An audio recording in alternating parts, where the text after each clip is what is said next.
All right, man, listen, when the hate don't work, they start telling lies. What's good, y'all? We're back with another spiritual conversation. I'm God's favorite podcaster, LimeWire legend, 3 Phone Jones, and all that. And I'm here with a special guest today. Please introduce yourself. Anaya. Anaya. I'm Anaya. I like that. All right, so I got a new intro I do now. And that's basically where I ask my guests that I bring on, can you tell the people where you're from, how did you get here, and where are you going?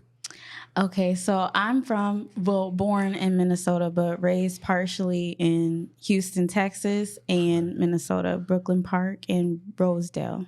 Nice. Okay. All right, and then how did you get here, and where are you going? How did I get here? How did you get here? Yeah. Inspiration with like Taraji. Beyonce is one of my ones, especially when I want to give up on life. Beyonce, or not life really, but just give up on what I'm working towards. Beyonce, and my family is my biggest support system. So for sure. And then where do you see yourself going? That's gonna be kind of a new thing, but like, just what do you see for yourself? What do you feel like the end goal is for you?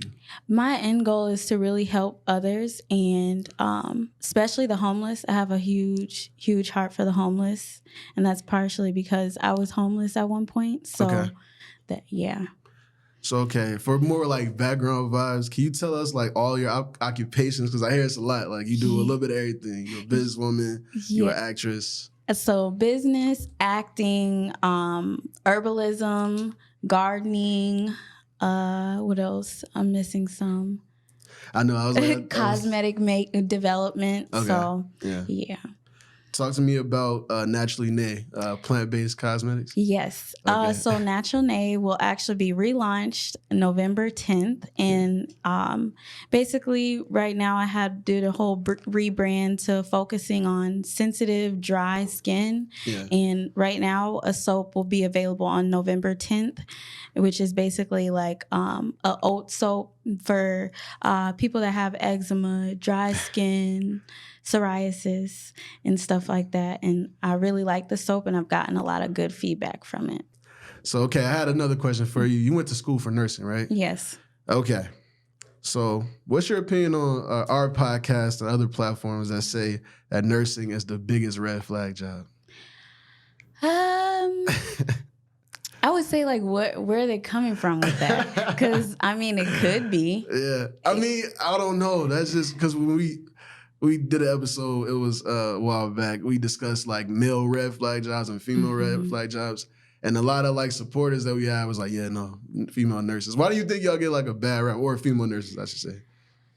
I don't know why they get a bad rep, because on my end, everybody's like, oh my gosh, you were in nursing school, or you're a CNA, like, oh, you're a caring person, so it fit me. So I'm like, that's my first time really hearing that. I was like, we'll talk about that later. Okay, so talk to me about Mr. Hit 'Em Up. You know what I'm saying? You did a movie. Mr. Hit Me Up. Hit me up, I'm sorry. Hit me up. You're fine. Yeah. Mr. Hit Me Up, I'm basically, and I can't really talk too much about it. Yeah, I was gonna say. I can say that it's basically, one has a different. It's a nice movie, and I think everybody should tune into it. For sure. So in regards to acting, what would you say to people that classify actresses and actors as like professional liars? Professional liar? I mean, we can be. Okay. We can be. All right. I respect that you're honest about that. Mm-hmm. So that's crazy. Crazy how that worked. All right. So what's something you wish you were better at? Patience. Absolutely, I agree. Patience, most definitely. Can you speak more into that? Just having patience with people, because I have patience with kids. It's just adults. I'm one of those that we're all grown. You should know better. But some people really don't, because they weren't taught or raised the way I was. And I have to have that patience and grace for people that lack that. Right. Yeah. How do you deal with stress? Cry. Cry, listen to music, talk about it. Anytime I'm feeling some type of way, I gotta talk about it, because I can't let it sit with me. And then I'll sometimes journal if I can't talk to someone, just journal all my thoughts and how I feel and see things. So I saw that you have a lot of content up that's, I feel like, faith-based. I'll see like little things like you'll put a scripture in, you know, before a video starts on YouTube. Can you explain how important your faith is to you? My faith is important because, one, it has pushed me to see basically tunnel vision. So if I am going through a hard time in life, to really focus on the end goal and to focus on this is not just for me, but this is for other people as well. I got you. My faith is important to me. That's a good question. I'll do okay. My faith is important to me because it actually inspires other people to push through when they're having a hard time. For sure. And my relationship with God is really, really dope.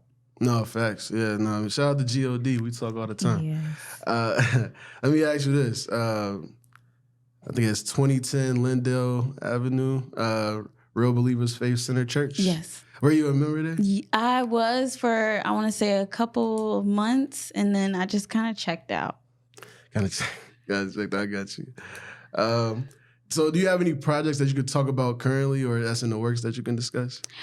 So I'm actually working or still revamping a recipe with, a formula with, it's like a body cream, and it's basically for sensitive skin. And I just want to perfect the ingredients, like certain ingredients that, because it's plant-based and some of them have animal products, and I want to take the animal products, even though it feels good on the skin. However, my target is not wanting that. They want plant-based. They don't want animals in it. So I do have to be mindful of that. Yeah. So that is one exciting thing. I've gotten feedback from some people that say they don't like body bars and they like body liquid like liquid soap. Yeah, I got you. And so I have to look into that. I have made some formulas, but I haven't really been happy with them. So I'm trying to see like where I can tweak things and make things better to where I'm happy with it, and also people that are using it is happy with it as well. Gotcha.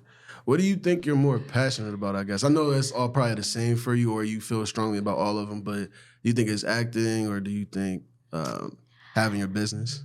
I would say, I don't know if I would put more on, because I'm like... Yeah.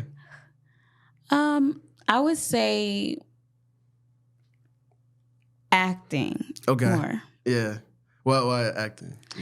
Acting because I can, one, get into a creative zone, as in like basically showing someone how someone else is perceived or looked at or feeling. And it also basically makes me more empathetic. I love being around people and interacting with people, and that's a one-on-one thing. Yeah. So I love that. And just meeting dope people that I never thought I would meet is another reason why I like acting as well. No, for sure. And I saw that you got like a real big following on TikTok and stuff like that. How does that feel? Like, is that one of your more prouder accomplishments? Like that you... Yeah.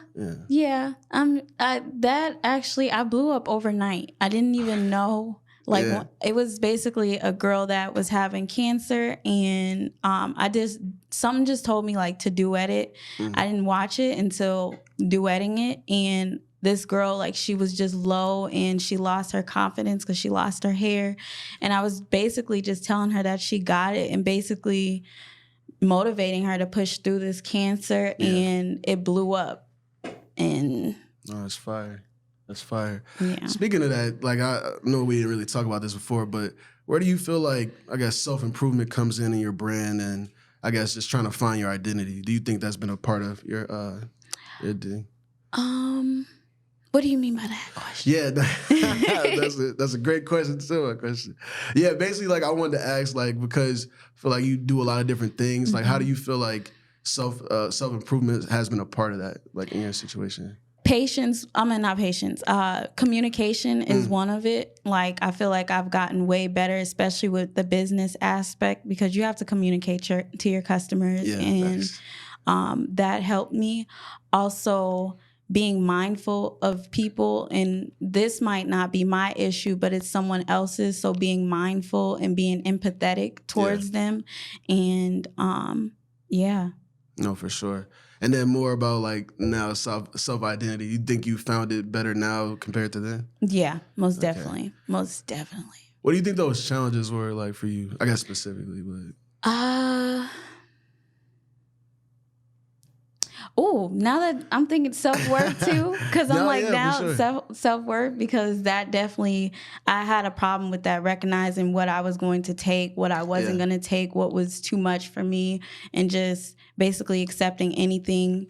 I noticed back then I didn't know my self-worth. I didn't know what I was going to tolerate. I just tolerated it because it felt like I just was like, I felt bad for someone, or I felt bad for the situation. So that definitely taught me that. No, for sure. That's good.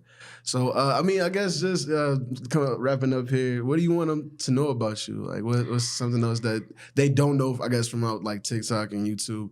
What should they know about you? I'm a people person. I love caring about people. Anytime someone's in anything, whether if they just need someone to talk to, they're looking down. I can sense people very well. So if I see that they're looking sad or down, I'm going to go up to them and talk to them and try to see like, what can I do to help them or make their day better? Also, I dance. So people don't know that. I've been dancing since high school. I actually had my own dance group inspired by my older sister, and took under her wing and made my own group. So I do that. I don't know. I have a lot of hidden gems. Right. Something unique. Something unique. Yes. Yep. Do more research. You know what I'm saying? Bluehillpodcast.com. But anyway, so I wanted you to just wrap it up here. Give me your social media, all that stuff. My social IG and TikTok and YouTube. Well, one YouTube channel is always Anaya, Anaya. And then my other one where I do teach people how to make cosmetic products and the legal aspects of business is Natural Nay, natural, and then NAY, space NAY. Yeah. So that's good. Okay, I got one more question. I forgot when I looked at it. All right, very intimate, personal question. If you found out that heaven had a VIP section, would you still want to go? Yeah. Do you think you'd be a VIP in there? I know I would. You know, me and him, we tight like that. You know what I'm saying? Would I be in VIP? I think you would. You help people. I mean, I don't know. Because I'll say one thing like, no, I don't think, and then I'm actually in it. So I don't. No, I got you. Yeah, I think it is like up for interpretation, like what all that means. But I know, like spiritually, like what you do for people, whether it's indirect or direct, like you bring new content and something that they can learn from and get. So I think you are providing a service that's necessary. So I appreciate that over here at the Blue App Podcast. But yeah, just any last words, just anything you want to tell the youth, something like that. This isn't the end. So where you're at in life, it's not the end. Tunnel vision, and always remain positive, whether if it's a bad situation, think positive and be very rational. And if you're emotional about the situation, wait until you have calmed down to be rational about it and think everything through. Absolutely. Well, that's all I have for you. I appreciate you for coming out. You know what I'm saying? It's the Blue App Podcast, man. We'll catch y'all next time.